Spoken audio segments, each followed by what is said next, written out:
This video is not an Armageddon album review. I definitely want to do a review later. I really like the album so far, but I need more time to process all of it in full. This video is instead about a conversation that's been running underneath the past couple of aespa releases that I've seen in the K-pop community quite a lot. A pretty consistent complaint, or I guess discussion surrounding the last 4 aespa releases has been about the lack of album cohesion. The formula for an aespa album seems to be front-loading an album with similar enough conceptual songs to the title track, and then the back half of the album goes astray and explores often completely different sounds and styles that are pretty far removed from what aespa is traditionally known for. For example, listening to the Girls album in order, it's hard to suspect that an album with openers like Girls and Illusion technically ends with a song like ICU. Mize and K-pop fans have identified this as a kind of problem. The title tracks and singles introduce an idea that is all but abandoned by the end of the project. It's not cohesive. There's not a conceptual through line to the vast majority of their releases now, but most K-pop albums are not cohesive, and really, throughout K-pop's history have never been cohesive, so is it right for us as fans to be talking about this? It's kind of a tricky conversation to have, considering we know the members of aespa, I know Ningning especially, have been pretty vocal about their continued growth as artists and trying new things. And while we don't know exactly what that looks like, perhaps the drastic turn in album contents is aespa themselves having more agency in their song selections. Maybe aespa wants to expand their artistic identity by trying out sounds and concepts that would never fit in a quote Kwangya context. Maybe they're the ones advocating for songs like ICU, right?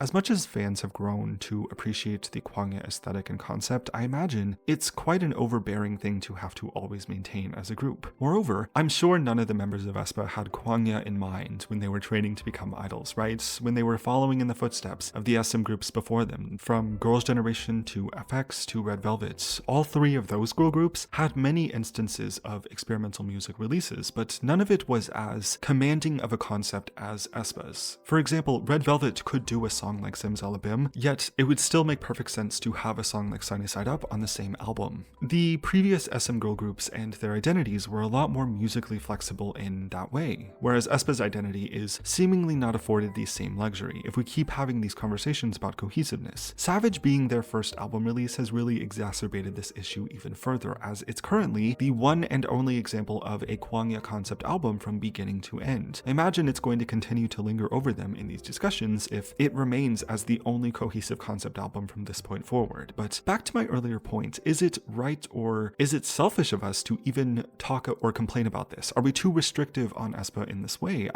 I don't know. But I'm leaning towards I don't think so. I don't think it's selfish, especially as fans of aespa. I don't think it's unreasonable to, at the very least, talk about this. It's not really a conversation about the quality of the songs, but more so their presentation and how it seems to impact aespa's identity in some ways. SM Entertainment has been through a lot of change since aespa's debut in late 2020. We know that Black Mamba through Savage was pretty much already finished and scheduled before aespa had even debuted. And following Lee Soo-man's departure from the company in 2021, around the release of Savage is right when we start to see sizable changes in aespa's approach to their own concept. Girls continued the original concept in some ways, but the album as a product was confusing for most people. It started these discussions about cohesion. I will personally find time to defend songs like Lingo any and every day of the week, but I also definitely see how it doesn't make much sense within the context of Girls and Illusion. Girls just so happened to be aespa's first release since everything went down with Lee Soo-man. And it's in this way that I don't personally have any kind of problem with the change in aespa's experimental Kwangya sound. They've pretty much lost the people who were organizing the original concept, and now aespa and SM's new management are seemingly having to rebuild the group's identity from the ground up. The post-Girls releases kind of add to the idea that the time we're in right now is a period of reconstitution for the group. We know that My World was at one point intended to be the first full album. Drama was originally a completely different concept about sustainability, and this kind of outlines the problem for some fans. aespa is undoubtedly a changed group following SM Entertainment's internal issues. They're evolving past and in a lot of ways away from their original identity and existence in the SM culture universe. I think the impasse aespa is going to continue to be at is getting stuck at the crossroads between the vision that SM Entertainment originally had for the group and the kind of artists that aespa themselves want to be. Again, if aespa are having more agency in what goes into their discography, I think that's a great thing that shouldn't ever be discouraged, but the issue of cohesiveness is still a problem overall. The releases fall flat in some ways for some people as they strangely take on two very different concepts and sounds, and this change is never really addressed or rationalized. What I think is going on is SM doubling down on the Kwangya versus real world concepts, sort of repurposing those ideas to be similar to Red Velvet's Red and Velvet sides to their discography. It allows aespa to explore more music styles as a group under the context of either theme. It boils down to experimental concept versus non-experimental concept, which could really be anything. It gives them a lot more freedom in terms of concept than the original aespa identity ever did. Perhaps this is what is already going on, considering the Armageddon album is evenly divided between the experimental side in the first 5 songs, and then the last 5 songs are more real-world coded.